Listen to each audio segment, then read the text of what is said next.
Listo, listo. Bueno, vamos a orar. Padre, en esta noche te damos gracias por tu amor, tu misericordia. Reconocemos que tú has sido bueno y que nos has sostenido y hasta aquí nos has traído. Agradecemos el amor, la misericordia que has tenido con nosotros, con nuestras familias. Esa gracia común que se ha extendido para guardar, Señor, a tu tierra, a la vida, Señor, a la que tú has puesto. Sabemos, amado Señor, que a los que te aman, todas las cosas les ayudan a bien conforme a tu propósito han sido llamados. Y creemos que tú estás haciendo una obra sobre nuestras vidas, que nos estás llevando a ser santos y sin mancha. Y esa es nuestra alegría, Señor. Nuestra felicidad es vivir en santidad para ti. Ayúdanos a morir a nuestra condición carnal, a matarse. Cada situación que no te glorifica, cada acción que no permite que tú seas glorificado a través del Evangelio alrededor de nuestros vecinos, nuestros familiares, en nuestro trabajo, en nuestra iglesia, amado Padre. Clamamos para que seas tú a través de tu palabra, exhortando, edificando, consolando, conforme ese propósito, Señor, que has escogido desde antes de la fundación del mundo, que tu Hijo sea glorificado. Ponemos este tiempo en tus manos, enséñanos, guarda esta palabra en nuestro corazón y ayúdanos, Señor, a ser lo más fieles posible. Te pedimos que seas hablándonos en los méritos de nuestro Señor Jesucristo. Amén y amén. Bueno, muy buenas noches a todos. Qué gusto poder compartir con ustedes este espacio y seguir estudiando acerca de los decretos de Dios. Hemos venido viendo que los decretos de Dios son en su voluntad, es como Él ha querido y lo que Él ha querido establecer. Y vemos cómo es lo contrario con el ser humano. El ser humano ha tomado una posición y es de definir qué es lo que verdaderamente a Dios le agrada. Nosotros debemos de entender que hay un principio y el principio en el cual nosotros queremos vivir o debemos aprender a vivir es en el principio regulatorio o regulativo a través de la palabra de Dios. ¿Qué nos dice a nosotros la palabra de Dios acerca de determinados temas? ¿O por qué la palabra de Dios calla respecto a ciertos temas? Nuestra labor es estudiar aquellas cosas que no son fáciles de entender. Habrá cosas que serán un misterio para nosotros y que solo logremos entender a totalidad cuando realmente lleguemos a la presencia del Señor. Es como la encarnación de Cristo. La encarnación de Cristo es un misterio, algo que no vamos a poder entender porque es un misterio. Solo sucedió una sola vez, sucedió con Cristo y a nadie más le va a pasar. Entonces es un misterio, es algo que vamos a comprender mucho más adelante. Los decretos de Dios tienen esa misma función en torno a su soberanía, su providencia. Nosotros damos pequeños bosquejos de lo que son estos atributos dentro de Dios. Pero el hecho de que nosotros hagamos algunas definiciones, hablemos de algunas circunstancias, no quiere decir que eso sea totalmente la realidad como tal. No estoy diciendo que no haya una verdad. Los decretos son una verdad. Pero en torno a la explicación, muchas veces nos vamos a quedar pequeños, porque recuerde que Dios es infinito. Y para comprender cómo realmente pasan estos decretos, pues necesariamente debemos de esperar hasta el tiempo de la glorificación. Y hemos venido hablando de estos decretos y vamos a entrar a hacer cierta interpretación y, si Dios lo permite, la aplicación. Y vamos a comenzar con esa pregunta que dice, ¿qué pasa si negamos los decretos de Dios? Y tenemos Romanos 8:28 y dice, y sabemos que a los que aman a Dios, todas las cosas les ayudan a bien. Esto es, a los que conforme a su propósito son llamados. Entonces, ¿qué pasa si negamos los decretos de Dios? Recuerde que Dios es soberano y en su soberanía, Él realmente va a hacer lo que a Él le plazca. No se trata de si nos gusta o no, pero si no hubieran, mire, no hubieran estos decretos y los negáramos, el mundo quedaría sin un propósito. Creo que esto ya lo habíamos hablado, pero lo retomamos como para hacer una contextualización. El mundo quedaría sin un propósito. Si realmente esto de que a los que aman a Dios todas las cosas les ayudan a bien, si los decretos de Dios los negáramos, dijéramos que no existen, que no sirven, pues el mundo quedaría sin un propósito. ¿De qué servirían las aflicciones para el cristiano?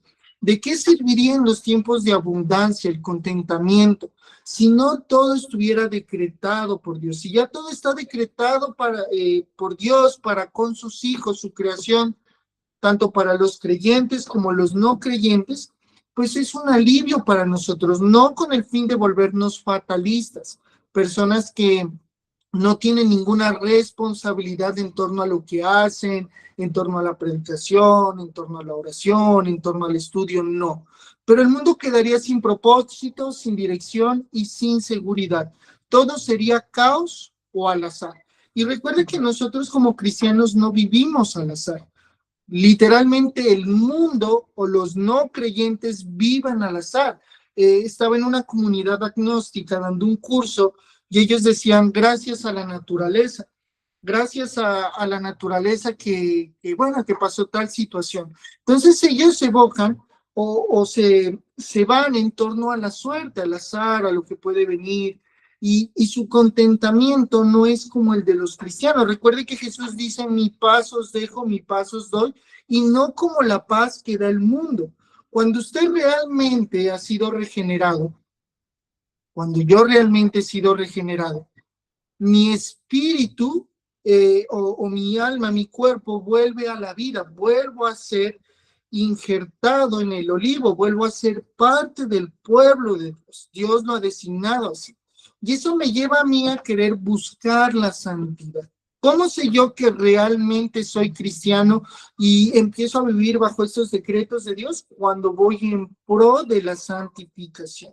Porque Dios ha decretado, recuerde esto, Dios ha decretado en guardarnos santos y sin mancha. Es decir, es algo que sucede en la vida del cristiano.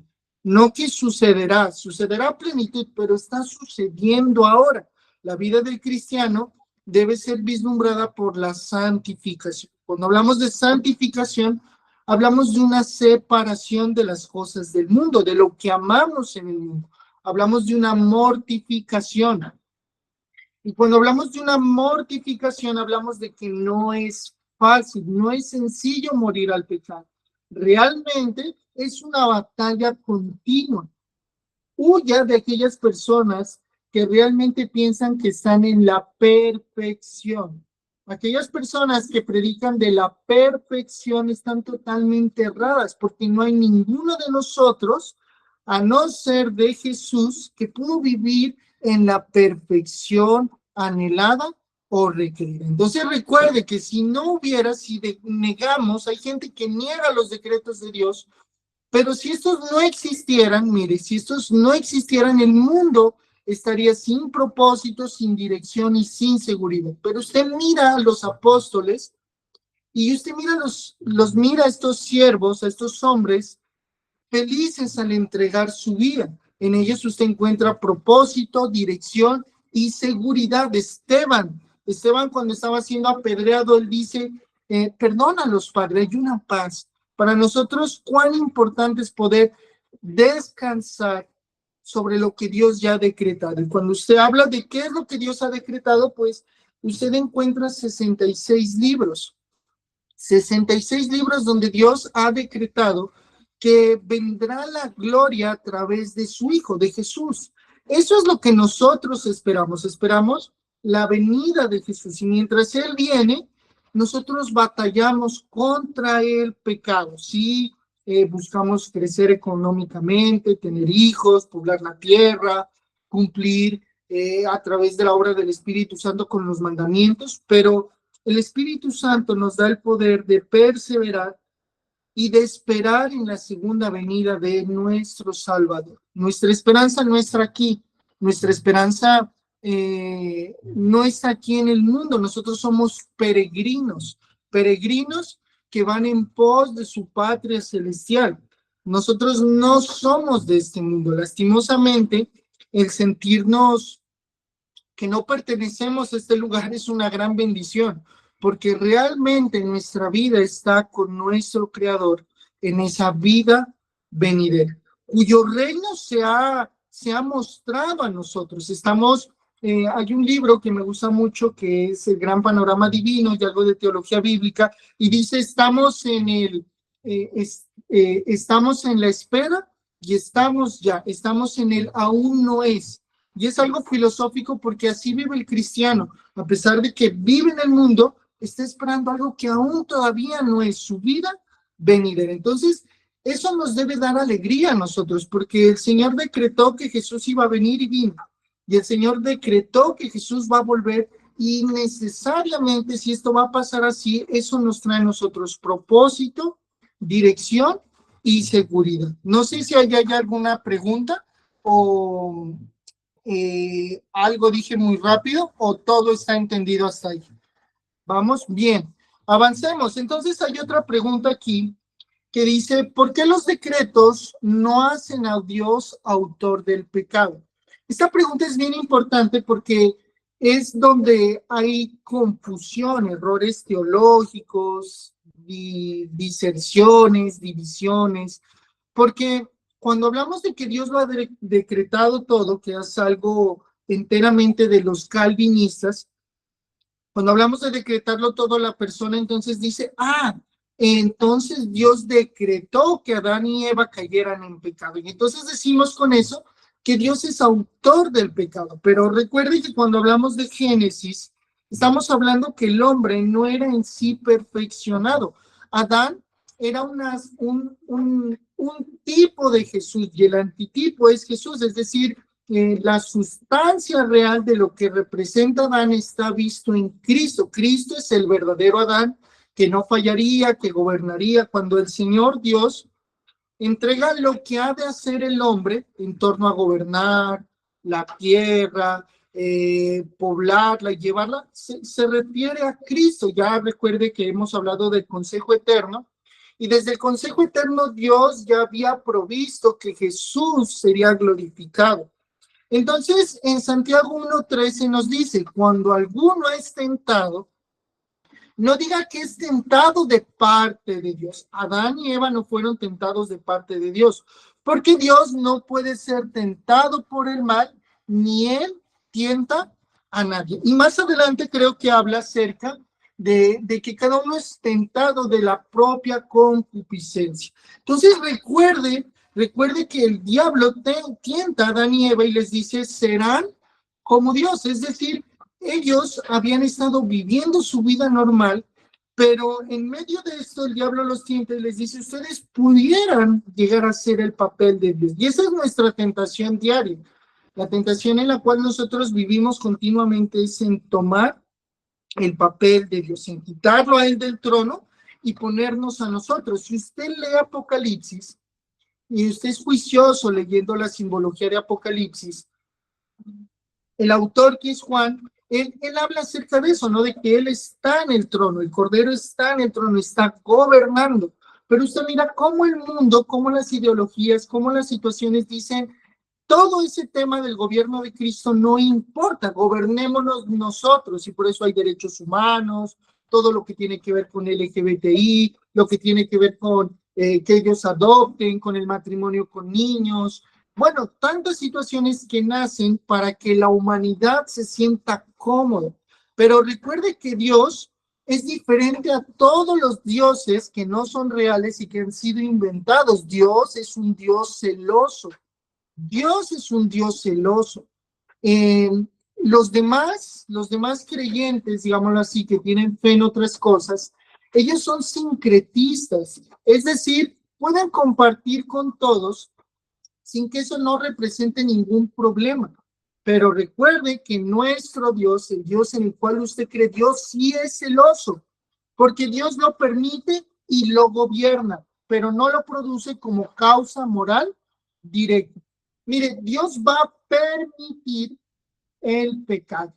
Dios permite el pecado en pos de algo mucho mayor. Se sirve de ese pecado. Cuando hablamos de servirnos de ese pecado, de la maldad, estamos buscando, o Dios busca a través de la Biblia, que es toda una narrativa, mostrar cómo depende todo de Él, cómo Él ha decretado las cosas para que sucedan como Él lo dispone. Entonces, ¿por qué los decretos no hacen a Dios autor del pecado? Porque Dios lo permite y lo gobierna. Dios permite muchas cosas, pero al permitirlo no quiere decir que sale de sus manos, sino que lo gobierna. Hay un libro que me gusta mucho y que, digamos, lo leo en mis tiempos libres, me gusta mucho la lectura, y es Historia del Cristianismo de Justo González.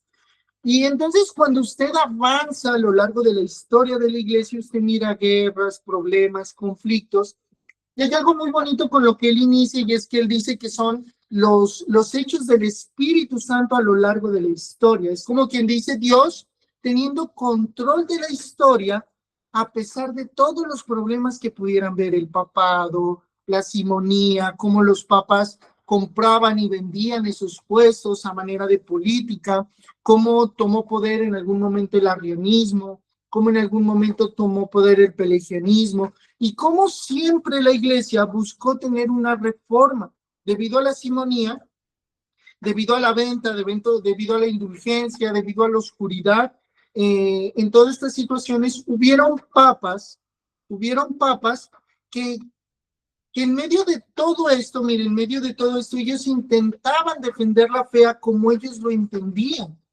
Entonces, no es que esté defendiéndolos, pero no estaban del todo mal. Es como nosotros, miren, nosotros, en medio de nuestra defensa de la fe, nosotros en medio de nuestro afán de que Dios haga su voluntad, nosotros muchas veces vamos a cometer errores. Sería necio decir que nosotros no vamos a cometer errores, que nosotros no vamos de alguna manera en el momento de expresar nuestra fe a mostrar detalles que no son totalmente correctos, sin decir que no estamos expresando la verdad. La verdad es el Evangelio, pero ese uso de nuestra maldad, Dios se sirve de eso, de nuestra imperfección, para que el Evangelio se siga expandiendo, para que las personas sigan conociendo y para que de alguna manera Él siga siendo glorificado. Entonces, cuando nosotros vemos que Dios no es el autor del pecado, entendemos que Él no lo produce como una causa moral directa. Él no lo va a producir. ¿Sí? Dios no es autor del pecado, pero se sirve del pecado. No sé si alguno tenga alguna pregunta y no sé si de pronto me enredé ahí un poco y tengan alguna pregunta. O todo bien hasta ahí. ¿Puedo avanzar? Sí, la parte que dijiste es que él se sirve del pecador. Explícame bien esa parte, por favor, Steven. Ya, Dios se va a servir, no del, bueno, sí del pecador, pero hablamos del pecado. Por ejemplo, Dios se sirvió del pecado del Papa a través de todo lo que es las indulgencias para despertar lo que es la reforma protestante. Posteriormente, se sirve de todos los errores de la primera reforma para traer y causar, digamos, en Calvino la necesidad de hacer algo más estructurado. Y así sucesivamente. En el caso de Adán, Adán pecó, de los hermanos de José, perfecto, sí. Los hermanos de José, recordemos los hermanos de José. Dios se sirve de la envidia que tienen los hermanos de José para mandar a José a donde está el faraón, y ese llevarlo a faraón hace que todo el pueblo de Israel sea salvo, por decirlo así. En el caso de Jesús, Dios se sirve de toda la maldad de estos fariseos, de estos maestros del pecado, y consume, creo que le recomendé ese libro está en Chapel y es acerca de la profecía jamás contada, y se sirve de toda esa maldad que ellos tienen para matar a Jesús y que Jesús sea glorificado y traiga vida a todo el mundo. Dios se sirve del pecado, mas no es autor del pecado. Sí quedó entendido ahí. No es que usted va a pecar y va a decir, Dios está sirviendo de mi pecado. No, recuerde que nosotros somos responsables de nuestro pecado. Vamos a ser salvos, pero somos responsables de nuestro pecado. Y el Señor nos llamará a cuenta, si en la vida venidera o ahora. ¿Listo? Avancemos. Dice, ¿qué nos enseñan los decretos sobre Dios? Y aquí hay algo bien importante, y era lo que hablábamos al inicio, Romanos 11:33. Oh profundidad de las riquezas, de la sabiduría y la ciencia de Dios. Cuán insondables son sus juicios e inescrutables sus caminos. Esto nos quiere decir varias cosas, que Dios es soberano, sabio, perfecto y absolutamente en control.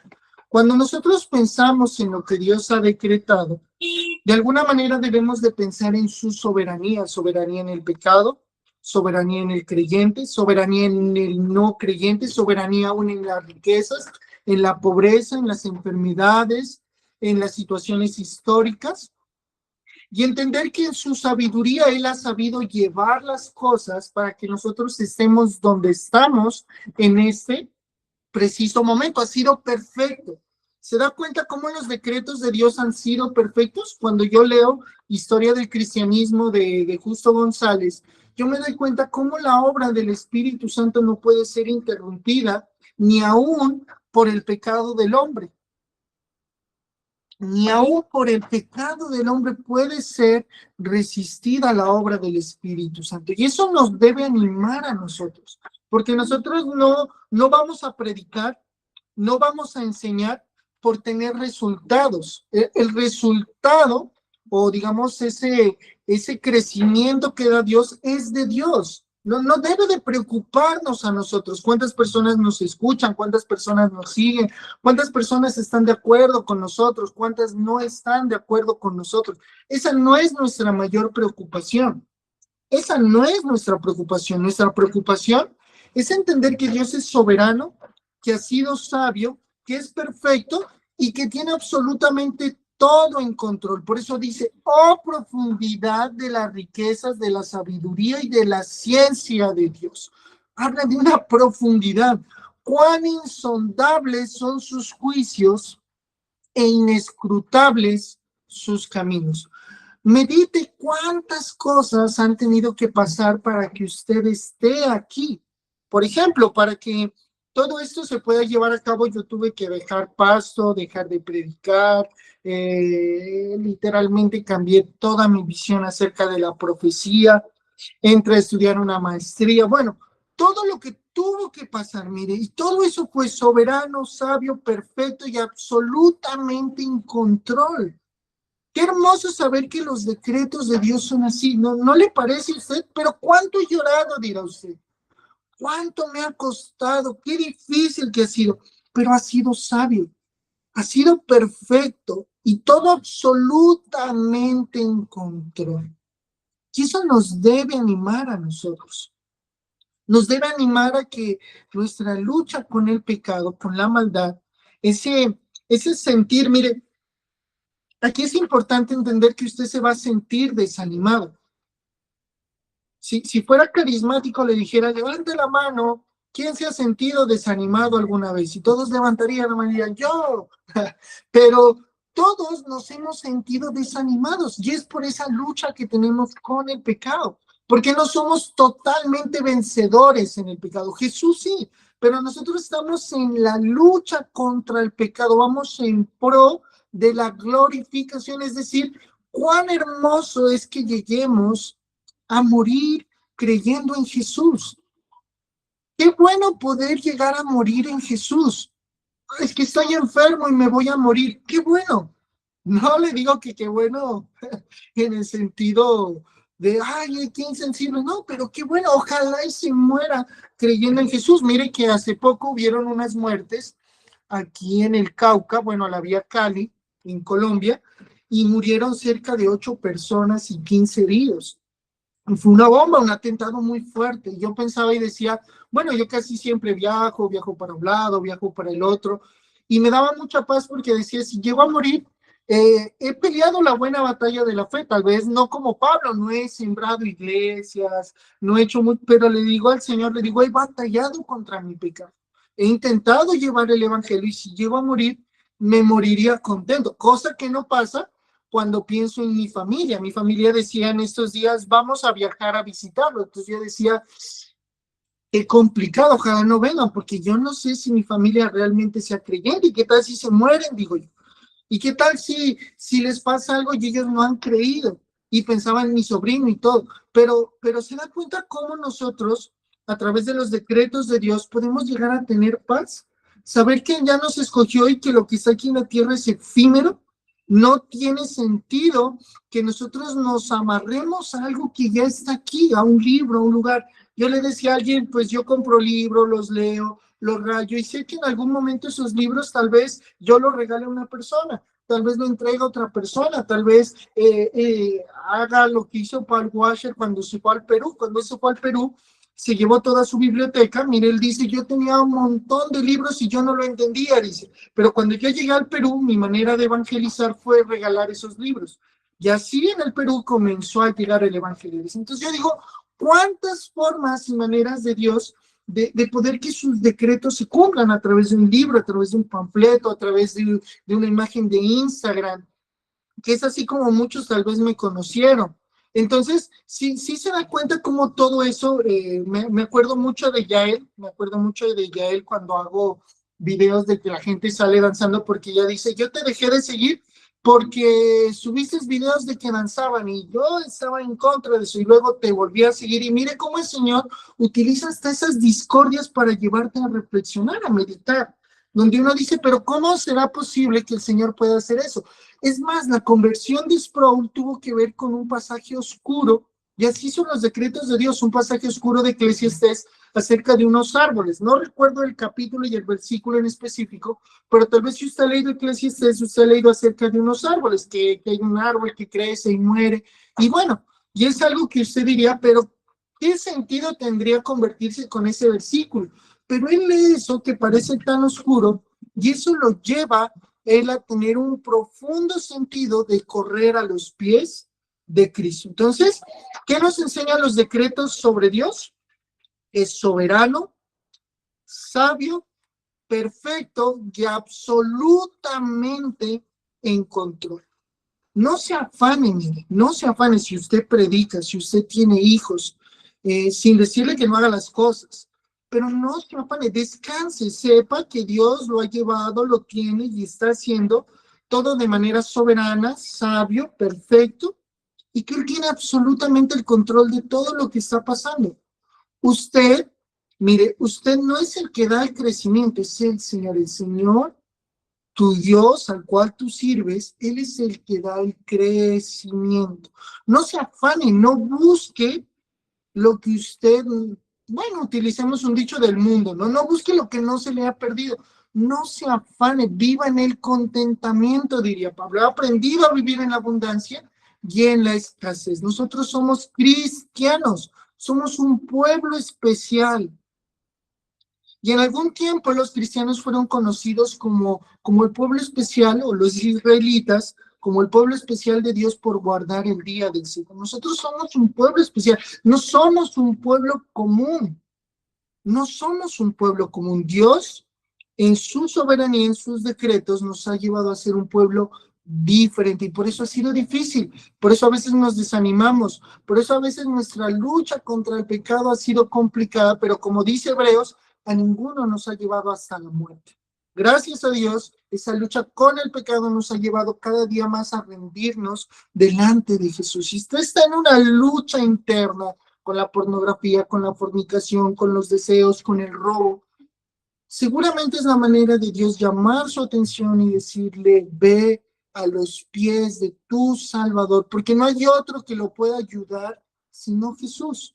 Yo no lo puedo ayudar, mi predicación no lo puede ayudar, pero ir a los pies de Jesús y Él con el poder del Espíritu Santo traerá vida a esos huesos secos y nos fortalecerá para vencer el pecado, para mortificar. Amén. Y vamos con esto, porque esto no elimina la responsabilidad humana. Debemos de entender que nosotros somos responsables de lo que hacemos. Si usted no tiene conocimiento de la palabra de Dios, es porque usted no ha sido responsable en la lectura de la palabra de Dios. Usted debe ser responsable. Usted es responsable de sus actos. Usted responde por lo que hace y por lo que no hace. Nosotros pecamos por omisión o por comisión, porque lo hacemos o porque lo omitimos. Sabemos que debemos de predicar el evangelio, pero no lo hacemos, estamos pecando. Y dice la palabra de Dios que no forniques, pero tal vez fornicas. Entonces, pecamos de las dos formas, por omisión o por comisión. Entonces, hay una responsabilidad. Filipenses 2, versículo 12 al 13, dice, por tanto, amados míos, como siempre habéis obedecido, no como en mi presencia solamente, sino mucho más ahora en mi ausencia. Ocupaos en vuestra salvación con temor y temblor, porque Dios es el que en vosotros produce así el querer como el hacer por su buena voluntad. Mire, el hombre actúa voluntariamente según su naturaleza. ¿Cuál es la naturaleza del hombre? El pecado.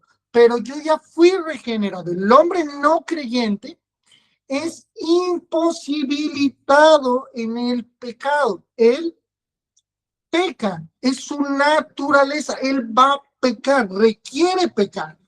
En él no va a haber una lucha. De pronto va a haber remordimiento, porque recuerde que Romanos dice que la ley está grabada en el corazón, pero que la ley esté grabada en su corazón no quiere decir que eso ya sea cristiano. Entonces el hombre actúa voluntariamente según su naturaleza.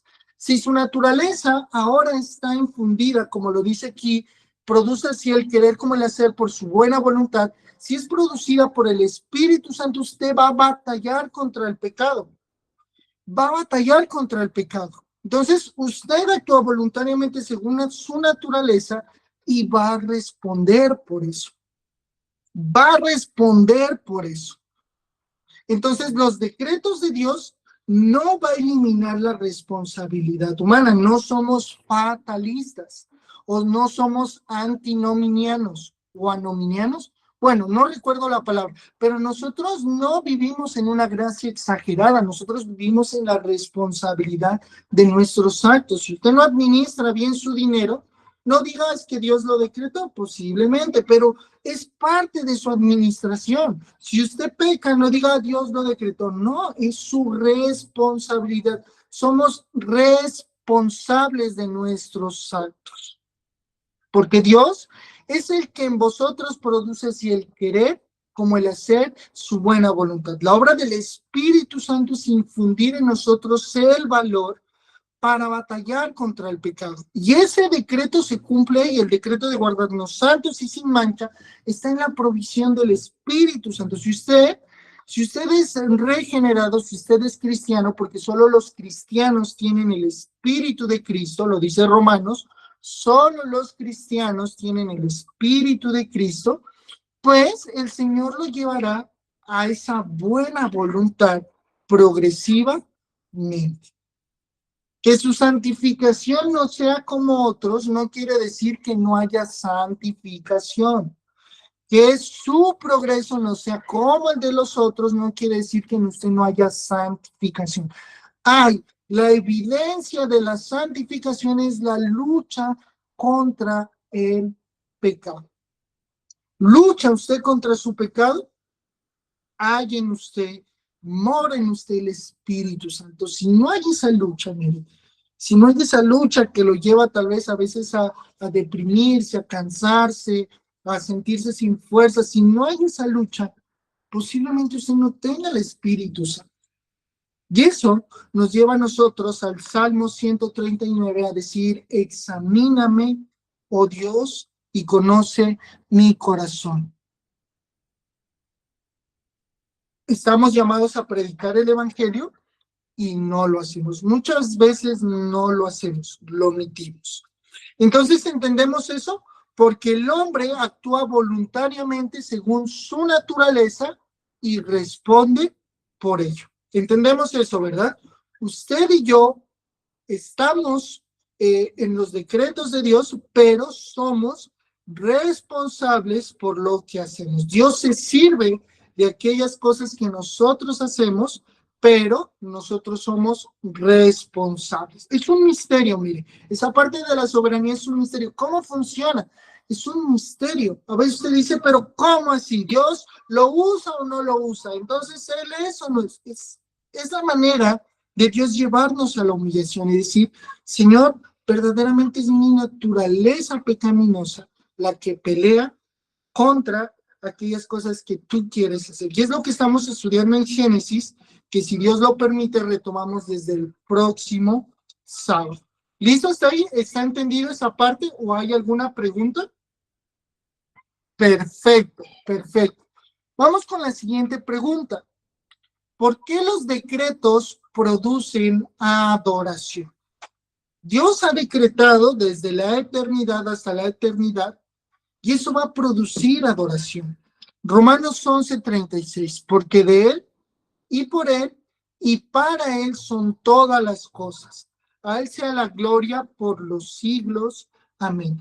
Porque todo proviene de Dios, depende de Dios y termina en Dios. Es hermoso leer cuando José dice, ustedes pensaron hacerme mal, pero Dios lo utilizó para bien. Adora, José está adorando a Dios. Lo mismo hace Pablo, lo mismo hace Pedro, lo mismo hace David. A pesar del pecado, él dice, si a Dios le place hacer esto, cuando lo maldice, él dice, cuando lo maldice este hombre que quiere apedrearlo a David, no recuerdo el nombre de este hombre, pero él dice, si a Dios le ha parecido así, así está bien. O en el caso de Job, Jehová Dios da, Jehová Dios quita. Sea el nombre de Jehová bendito, porque de él y por él y para él son todas las cosas, al sea la gloria por los siglos. Amén. Esto debe de ayudarnos mucho, mucho.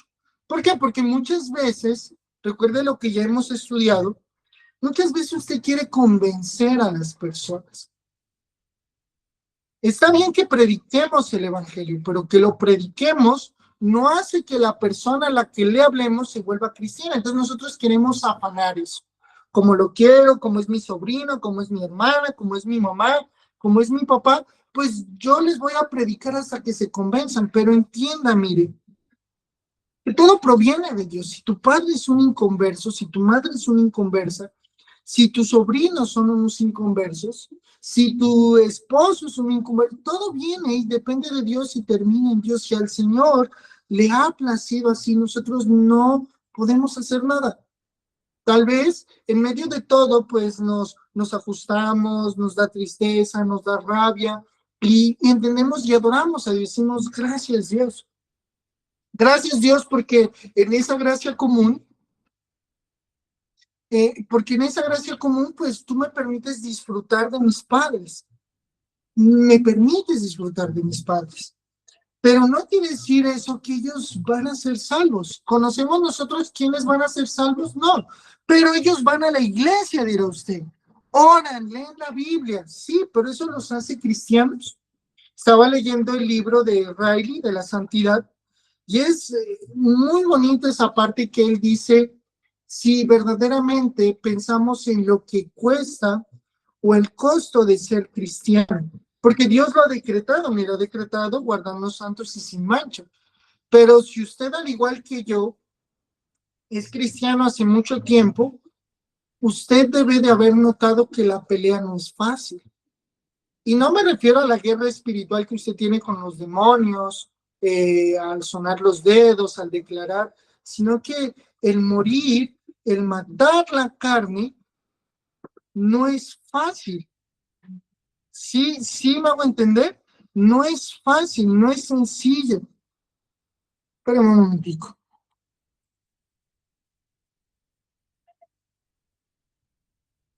Entonces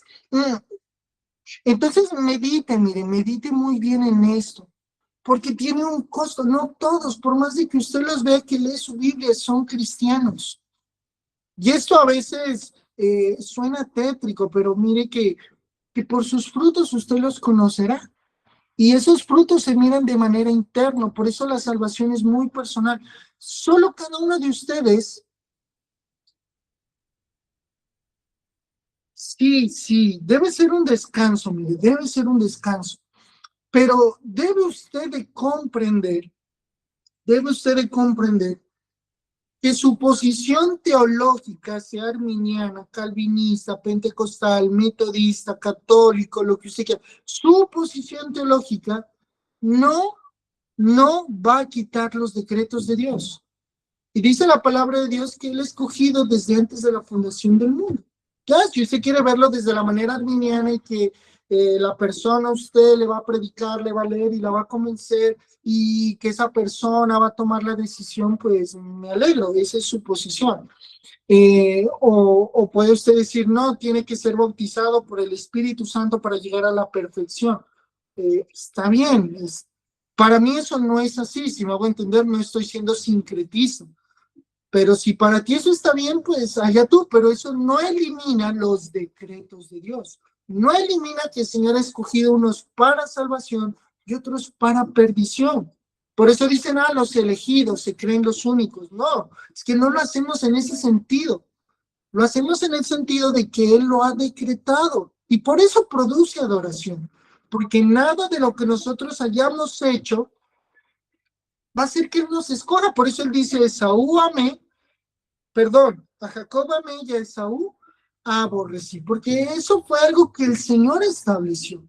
Por eso no nos cansamos de predicar la palabra de Dios a nuestros familiares, pero eso no hace que ellos sean cristianos. Ojalá Dios permita.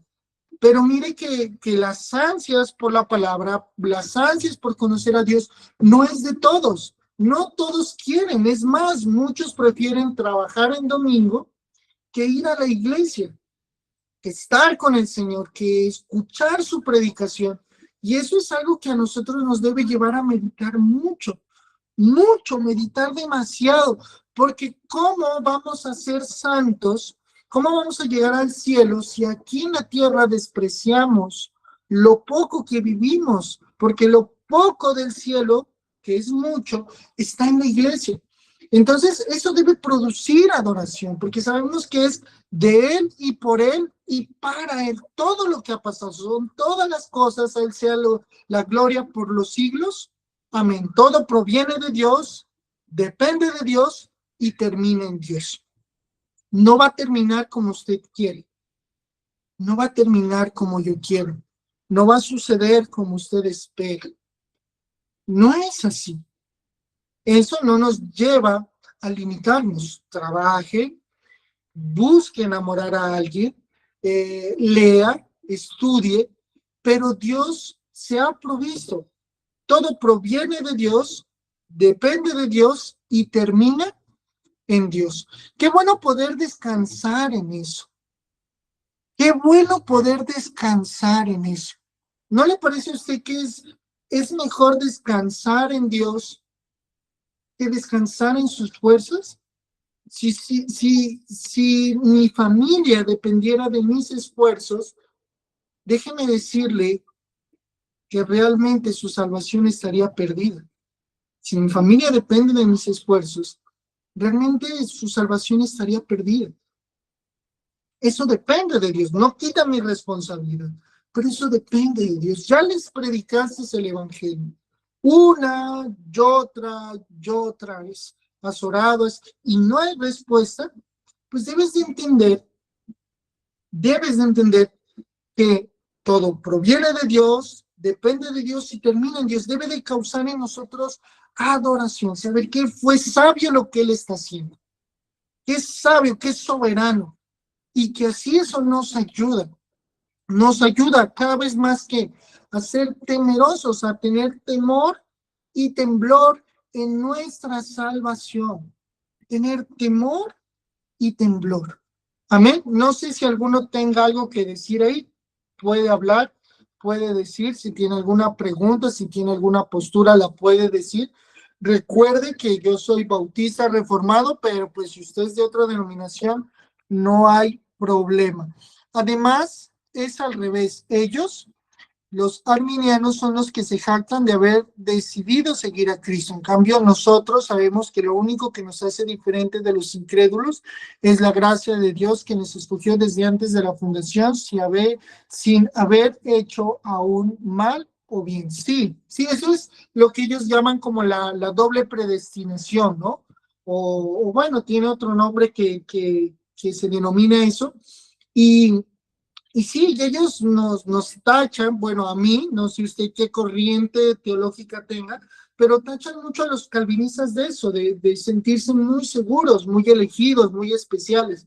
Pero es así el amor de Dios. El amor de Dios es especial y directamente sobre unos. Hay no creyentes y hay creyentes.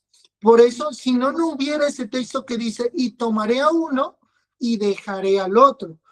No hubiera ese texto, sino diría todos, todos. Y la gente, mire, subió un post que se fue súper viral y era acerca de la oración, ¿no? Dios no escucha la oración de todos y es chocante. Es chocante porque la gente dice, no, Dios escucha a todos y todos los va a escuchar, pero no es así. Miren, no es así. Dios en su soberanía se sirve de las personas, se sirve en sus actos, en sus situaciones, pero no por eso la oración de todos va a llegar a Dios. Dios no conoce a muchos, por eso dice, Señor, Señor, en tu nombre echamos fuera demonios. Y el Señor les dice, apartaos de mí, hacedores de maldad. Y es de lo que la gente se jacta, su nivel espiritual, y ya vamos a terminar. Bueno, voy a hacer las preguntas de aplicación. Bueno, no creo que alcance. Dejemos las preguntas de aplicación para la próxima o me regalan 30 minutos, termino a las 8:30 y hacemos la aplicación. ¿Sí? ¿Todos de acuerdo? Perfecto, entonces vamos con las de aplicación.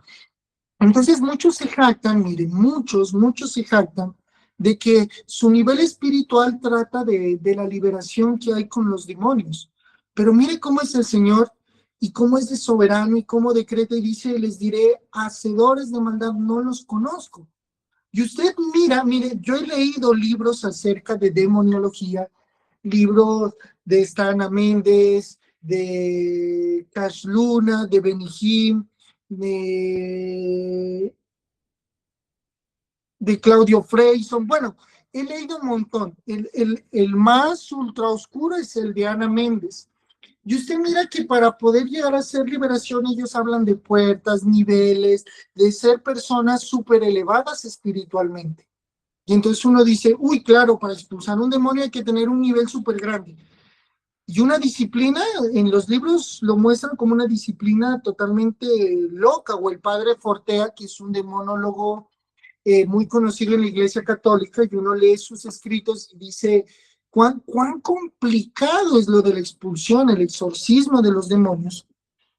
Y uno dice, ¿qué nivel, no? Y el Señor dice, mire, yo digo que esa es una cachetada bien fuerte, y era algo que a mí me confrontaba de manera fuerte cuando yo me autodenominaba profeta y hacía liberaciones. Cuando él decía, y dirán, en mi nombre expulsaron demonios, y yo les diré, hacedores de maldad, no los conozco. Y yo, eso me confrontaba demasiado, demasiado. Y hay gente que ha escrito, que ha buscado esos libros y se esfuerza y cumple esos parámetros rigurosos, y el Señor al final les dirá, no los conozco, no los conozco. Vamos con la aplicación. Si todo está decretado por Dios, ¿cómo debes vivir? Ya todo está decretado por Dios. Ahora, ¿cómo debemos de vivir? Proverbios 16:9. El corazón del hombre piensa su camino, mas Jehová endereza sus pasos. Entonces, ¿cómo debo de vivir? Con descanso en su soberanía. Vamos a descansar en la soberanía de Dios, pero con responsabilidad en tus decisiones. ¿Por qué? Porque el corazón del hombre piensa su camino, mas Jehová endereza sus pasos. ¿Cómo endereza Jehová los pasos del hombre? A través de la obra del Espíritu Santo, que te lleva a la ley de Dios, que te lleva a mirarte en el espejo, en la palabra, ya cambiar, a decirte, mira, esto no está bien. Entonces descansamos, mire. ¿Cómo va a vivir de usted de ahora en adelante? Descansando en la soberanía de Dios. Para los que estén interesados, yo me acabé de leer este libro. Hace poco. Está en Chapel. Lo puede descargar en PDF o lo puede mandar a pedir. Usted se inscribe ahí, de pronto le llega. Y es muy bonito poder leer acerca de la soberanía de Dios. Es de Arthur Pink y, y es tremendo como él escribe acerca de la soberanía, pero es bueno descansar en su soberanía, pero con responsabilidad en sus decisiones.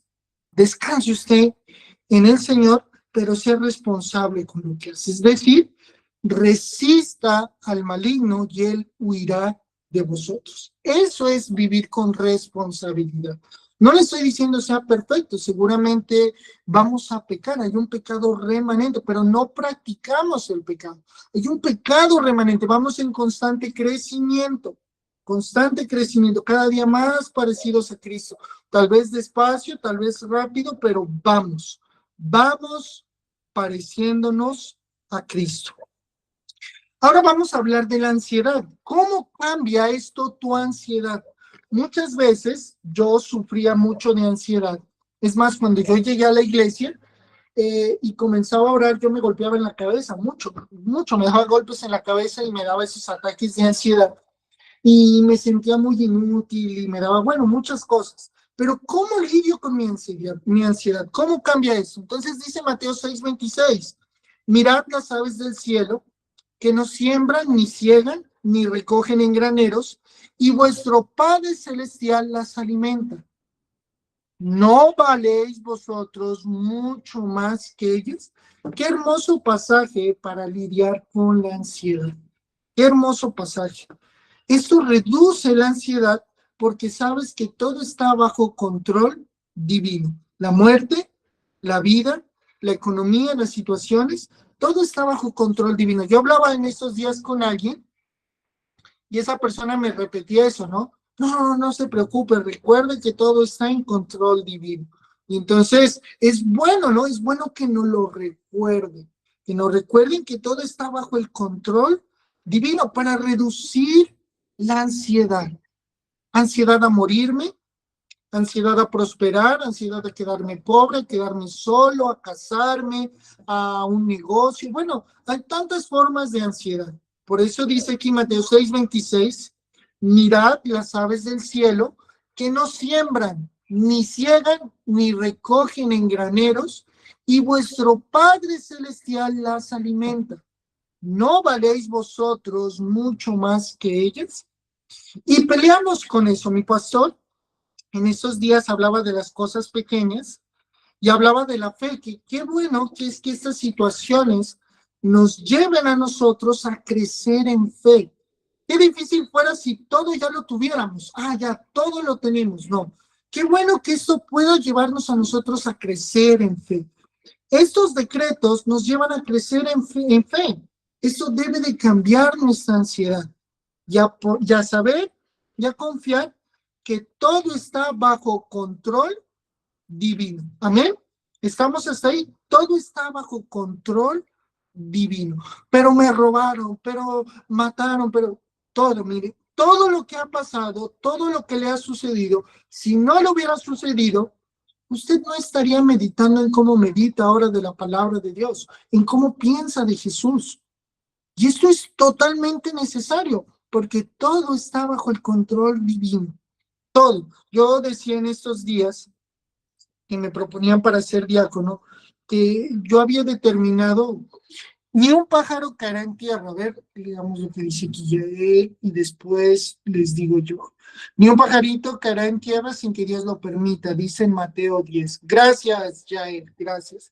Y yo les decía eso, mire, yo me había propuesto no volver a predicar, no volver a enseñar y solo dedicarme a estudiar. Dedicarme a estudiar y ayudar a los que más puedan.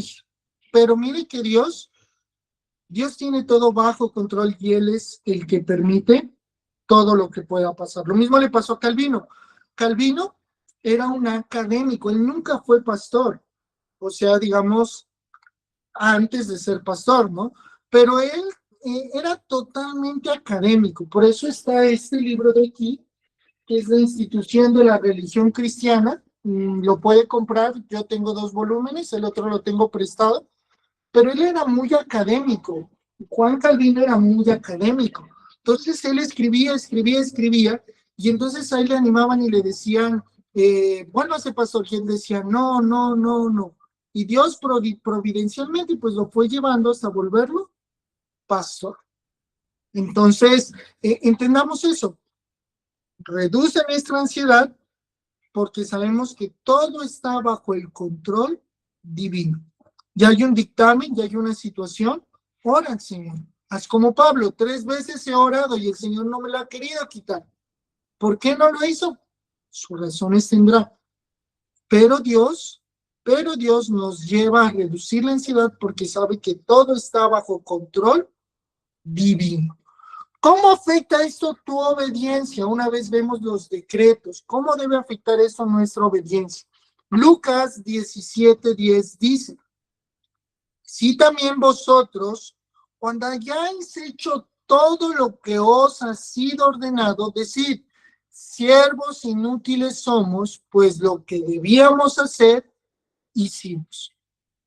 ¿Obedeces o obedecemos con humildad, no para ganar mérito, sino por gracia? Miren, muchos cristianos, demasiados, muchos, hace poco había el Facebook y estaba hablando mi antiguo pastor, que no sé si decirle pastor, y él estaba predicando y en los segundos que logré escuchar, estaba con el mismo tema de siempre y de todos. Tú debes de servir para crecer espiritualmente. Entonces yo pregunto, ¿qué mérito tiene el hombre? Ninguno. Nuestra obediencia no tiene ningún mérito. Y eso te va a hacer más grande y mejor, decía, ¿no? Lo que nos hace más grandes y mejores es la obra del Espíritu Santo. Es la obra del Espíritu Santo que nos lleva a morir a nuestro pecado. Y cuando morimos a nuestro pecado, vamos en pos de la santidad.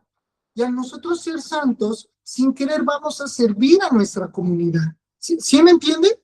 Sin nosotros esforzarnos mucho buscando la santidad, vamos a servir a nuestros vecinos, vamos a servir en la iglesia, vamos a hacer, pero no, sí, va a ser una consecuencia, va a ser una, pero no es algo, un mérito que tú tengas, te vas a esforzar y vas a llevar para matar las cadenas generacionales. No, es un resultado de la santificación. Si hay algo que a usted le haga bien y que le haga bien a los demás, es santificarse. Santificarse le va a hacer también a su familia, santificarse le va a hacer bien a su país, santificarse le va a hacer bien a su iglesia, santificarse le va a hacer bien a su trabajo, santificarse le va a hacer bien a su familia y querer hacer las cosas correcto, que eso es la santificación, apartarnos del pecado, va a hacer que se hagan las cosas bien. Pero recuerde, una vez usted mire todo ese resultado, no lo hace usted por ganar un mérito, sino porque es la gracia de Dios a través de la obra del Espíritu Santo operando en su vida. Y eso es lo hermoso, porque es Dios utilizando a este instrumento de barro, a esa vasija de barro y llenándola de su gloria. Qué hermoso es saber que Dios nos santifica. Nuestra obediencia, nuestra santificación va a afectar nuestra comunidad, va a afectar su familia. Si su familia no está siendo afectada es porque usted no se está santificando, tal vez es religioso.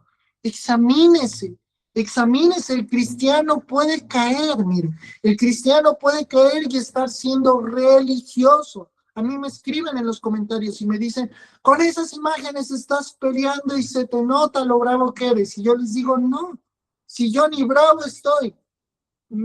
Es más, a veces cuando hago esas imágenes, las hago a veces hasta riéndome. Y no lo hago bravo. Y no lo hago porque la gente se sienta mal. No, sino que a veces estoy leyendo, me parece coherente, siento que eso es así, que es bíblico, y lo publico. Pero usted mira cómo la carne de las personas se revienta al saber que no hay nada que ellos puedan hacer, que solo el Señor al regenerarte el que te permite ser escuchado por Él. Solo así, no hay otra forma. Las únicas buenas obras que Dios tiene en cuenta del hombre es después de su regeneración. Cuando usted ha sido regenerado, el Espíritu Santo mora en usted, son las únicas obras que el Señor va a aceptar. Del resto, Si usted no ha sido regenerado, Señor verá esas obras como un trapo de inmundicia. Y aun siendo regeneradas y haciendo lo que tengamos que hacer, debemos de entender que ha sido por gracia, porque es la obra del Espíritu Santo en nosotros y no por nuestra naturaleza, la cual es caída. La cual es caída. No es en nuestras fuerzas, no es por nosotros. ¿Qué hace esto con tu orgullo? Si hay algo totalmente complicado en la vida del ser humano es el orgullo. Usted y yo somos orgullosos. Peleamos con el orgullo.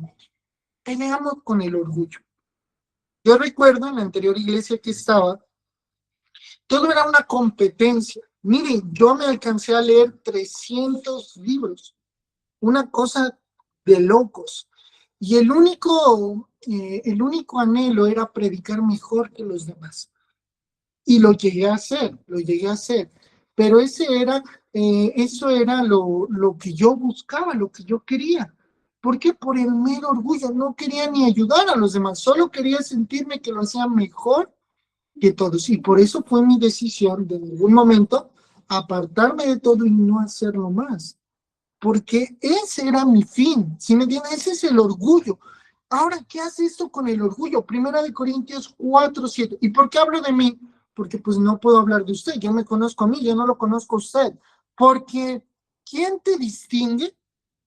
¿O qué tienes que no hayas recibido?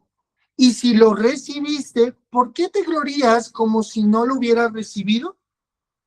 Entonces, estos decretos llevan a que el orgullo se destruya, porque reconoces que todo proviene de Dios.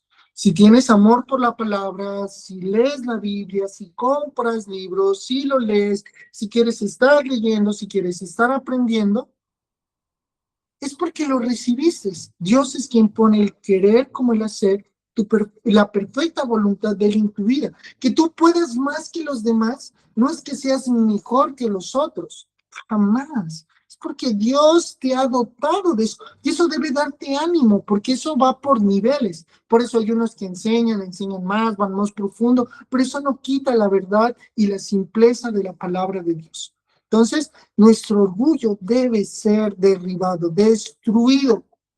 Debe ser destruido, aplacado. Usted tiene lo que tiene, hace lo que hace, porque lo recibió. Porque lo recibió. Jesús le dice a Poncio Pilato, si lo estás haciendo es porque Dios te lo permite, lo parafraseo. Porque Pilato le dice, mira, tengo en tu vida mis manos. Jesús les dice, no, un momento, si tú lo que estás haciendo es porque se te ha permitido que lo hagas. Entonces, los decretos de Dios, miren, deben bajarnos de la nube a nosotros. Deben reducirnos, humillarnos, aplacarnos, dejarnos quietos. Es necesario que esto nos destruya y comencemos a reconocer que todo proviene de Dios. Amén.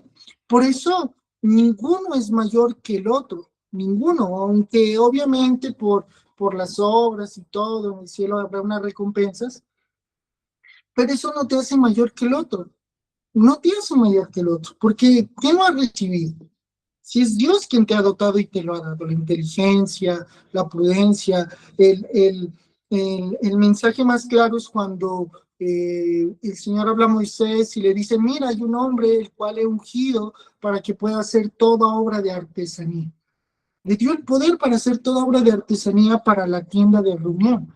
Y eso mismo pasa en ti, en lo que cocinas, en lo que comes, en lo que trabajas, en lo que enseñas, en lo que haces. Es Dios, Dios, todo proviene de Dios. Así que humíllese, derribe su orgullo, lo poco o mucho que usted tenga, proviene de Dios. Este pequeño espacio de estudio bíblico proviene de Dios. Usted verá si lo desprecia o no, pero proviene de Dios. Dios le ha placido abrir ese espacio. Hoy podemos estar, mañana tal vez ya no, tal vez en otro tiempo sea otra situación. Y vamos con la pregunta número 5. ¿Cómo cambia tu confianza en el futuro? Ya vamos a pasar al mejor mes del año, mayo. Vamos a pasar a mayo. Y y ya no falta nada para que se acabe este año, y ya estamos pensando en el 2027. Entonces, ¿cómo cambia esto? ¿Cómo cambia tu confianza en el futuro? Promocionando el cumple. ¿Cómo cambia tu confianza en el futuro? Romanos 8:28. Y sabemos que los que aman a Dios, mire lo que dice Pablo, le está escribiendo a los romanos. Y sabemos que los que aman a Dios, todas las cosas les ayudan a bien, esto es a los que conforme a su propósito son llamados. Debe darnos seguridad y que todo tiene propósito en Dios. Usted que está esperando el otro año y está mirando, y es bueno tener esa visión hacia lo que va a pasar, debe darle esto seguridad y saber que todo tiene propósito en Dios. Mi confianza en el futuro no está en lo que me digan, sino en el propósito de Dios, en cómo está haciendo. Hay rumores de guerra, hay situaciones de problema en Colombia, en el mundo, y esto debe de traernos para saber que todo es propósito de Dios. Y terminamos con esto, y sabemos que a los que aman a Dios, todas las cosas les ayudan a bien. Esto es a los que conforme a su propósito son llamados. Qué bueno poder entender, poder comprender y establecer que es Dios el que tiene el control de todo. Esos son los decretos de Dios. Usted puede ser arminiano, puede ser, le repito, metodista, puede ser lo que usted quiera hacer. No sé qué denominación es usted, pero usted no puede tapar los decretos de Dios. No lo puede hacer. Son los decretos. Dios ha decretado desde antes de la fundación del mundo. Los decretos de Dios nos muestran que Él no improvisa ni pierde el control. Todo está bajo su gobierno perfecto. El creyente no vive en incertidumbre, sino en confianza. Aunque no entienda todo lo que sucede, sabe que todo está dirigido para la gloria de Dios y el bien de los que lo aman.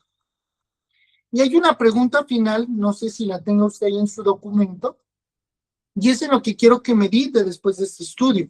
Después de leer este capítulo, conviene preguntarnos, ¿estoy viviendo como si mi vida dependiera de mis circunstancias o como si estuviera bajo el perfecto decreto de Dios? Mediten esto, miren, mediten esto. Han sido tiempos difíciles, tal vez todos hemos venido de situaciones complicadas. Para mí este mes fue un mes súper duro, todavía no termina.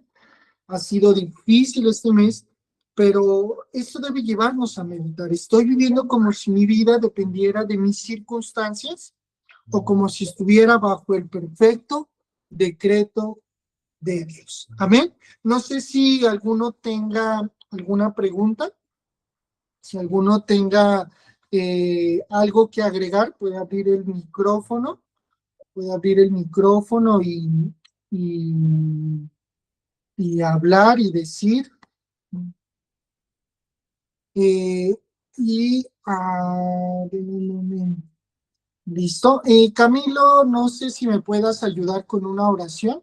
No sé si me puedas ayudar con una oración para terminar. Te agradecería. Sí, aguánteme un momentito. Vale.